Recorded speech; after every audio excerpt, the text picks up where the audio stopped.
नहीं है शायद, always the brides made never the bride. Final में पहुंची हुई टीम, उस टूर्नामेंट की सबसे अच्छी टीम।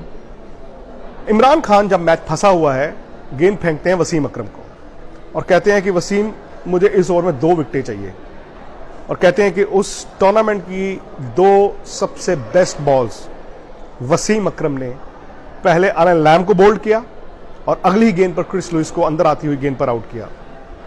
मैच खत्म हो चुका था। किस्मत देखिए कि इमरान ने पूरी टूर्नामेंट में इतना बॉल नहीं किया था, लेकिन वो जीतने वाला मोमेंट, वर्ल्ड कप दिलाने वाला मोमेंट, वो इमरान खान ने ही गेंद की थी। आखिरी विकेट इमरान ने गेंद किया, स्लोअर वन था, बैट्समैन ने मारा और रमीज राजा ने कैच किया और पाकिस्तान वर्ल्ड कप जीत गया। यहां से लेकिन कहानी में ट्विस्ट आता है। ये गौर कीजिए, अब कहानी में ट्विस्ट आएगा। हीरो कैसे जीरो बनते हैं। इमरान खान चीते की तरह, शेर की तरह पठान मैदान से बाहर आ रहे हैं वर्ल्ड कप जीतने के बाद। जावेद मियांदाद उनको गले लगाते हैं, इंतखाब आलम जो कि उस टीम के मैनेजर थे वो गले लगाते हैं और इमरान जाके वर्ल्ड कप को रिसीव करते हैं। उसके बाद इमरान ने एक ऐसी स्पीच दी जिससे अपनी टीम में, उनकी टीम में उनकी इज्जत कम कर दी।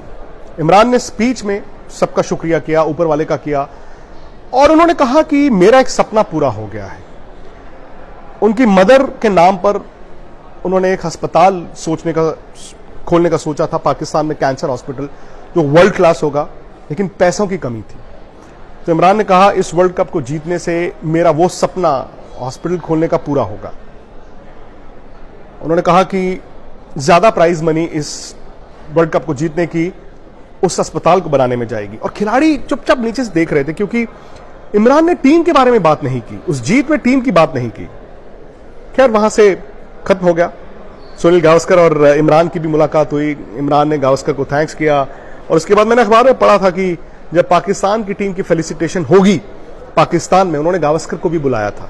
सुनील गावस्कर नहीं जा पाए, लेकिन वो जो जहाज मेलबर्न से उड़ा पाकिस्तान आने से पहले, जो ट्रांजिट हुआ सिंगापुर में, वहां इमरान के खिलाफ बगावत हो गई। खिलाड़ी इस बात को लेकर खुश नहीं थे कि हमारा पैसा हमारे से बिना पूछे इमरान ने कैसे अस्पताल में डाल दिया।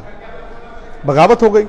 जब टीम पाकिस्तान पहुंची, ऑब्वियसली उस टीम का इस्तकबाल हुआ, उस टीम को वहां की सरकार ने, वहां के लोगों ने प्यार दिया, लेकिन इमरान खान को लोग भुला नहीं पाए, उनकी टीम ने माफ नहीं किया। इमरान ने रिटायरमेंट भी अनाउंस नहीं की।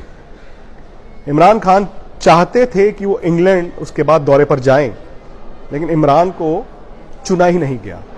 जावेद मियांदाद कप्तान बने और इमरान को उसके काफी देर बाद रिटायरमेंट अनाउंस करनी पड़ी थी, क्योंकि शायद उनका सपना वो वर्ल्ड कप जीतना था, शायद ऊपर वाले ने वो पूरा कर दिया, लेकिन उसके बाद से उनकी टीम को ये बात अच्छी नहीं लगी थी कि इतना बड़ा लीडर, जिसके लिए हम जान देने को तैयार थे, उसने विक्ट्री सेलिब्रेशंस में हमारा नाम तक नहीं लिया और हमारे से बिना पूछे ज्यादा प्राइज मनी अस्पताल में प्लेज कर दी।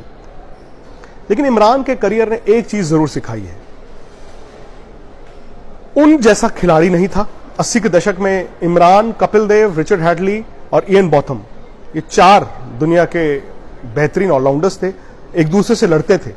आज अगर किसी ने अच्छा परफॉर्म किया तो कल दूसरा उससे अच्छा परफॉर्म करने की कोशिश करेगा। लेकिन इमरान और बाकियों में शायद फर्क यह था कि इमरान एक ऐसे सेटअप को संभाल कर रखते थे जो बहुत ज्यादा सिस्टम से नहीं चलता था, यानी कि पाकिस्तान क्रिकेट। पाकिस्तान में टैलेंट था और इमरान बहुत मशहूर थे, वो रास्ते से टैलेंट को उठा के चैंपियन बनाते थे। लेकिन इमरान के बारे में यह कहा जाता है कि इमरान खिलाड़ियों से बेस्ट निकालना जानते थे। मैंने पाकिस्तान के एक लेग स्पिनर अब्दुल कादिर से एक बार मुलाकात की थी और उन्होंने कहा था कि इमरान अगर मुझे ये कहता कि गाड़ी के नीचे सर देना है, मैं वो भी दे देता। और अब्दुल कादिर के करियर को देखें, जब जब इमरान कप्तान बनते थे, अब्दुल कादिर अपनी बेस्ट पर होते थे। जब जब दूसरे कप्तान बनते थे, अब्दुल कादिर का बेस्ट आ नहीं पाया। पाकिस्तान ने बहुत बड़े बड़े खिलाड़ी देखे, लेकिन लीडर एक ही देखा, इमरान खान। दोस्तों, अगर आपको ये कहानी अच्छी लगी तो प्लीज इसको शेयर जरूर कीजिए और साथ ही साथ YouTube, स्पोर्ट्स तक और फेसबुक पर भी